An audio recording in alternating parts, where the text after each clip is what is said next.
So guys, we're here ngayon para i-test natin ang paghalo ng skim coat using tensiometer na very common sa job site and yung talagang saktong ratio ng skim coat sa water. So unahin muna natin ang tensiometer. So 'di ba sa site, ang ginagawa ng mga mason is maglalatag lang sila ng skim coat and then gagawa sila ng butas like this and maglalagay lang ng water.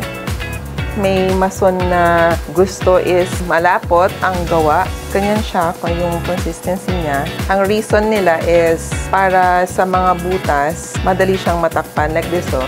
So, ito yung mga gusto ng mga mason. Sa site, may ibang mason, gusto naman nila is malabnaw. Ang reason nila is para mabilis naman siya pahid. Pero ang consequence naman nito, magpa-powder yung wall mo, kaya magiging mahina ang kapit ng pintura. And yan, kapag malabnaw din, nagkakaroon siya ng bubbles. So, may inconsistency sa makapal and sa manipis. Let's do naman saktong sukat. Dito natin ibubuhos yung powder. And unti-unti natin siyang hahaluin. So, pag okay na yung halo niya, ganyan siya. So, hindi siya malapot, hindi rin siya malabnaw.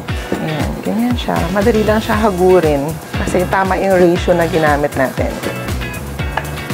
Okay? And we're done!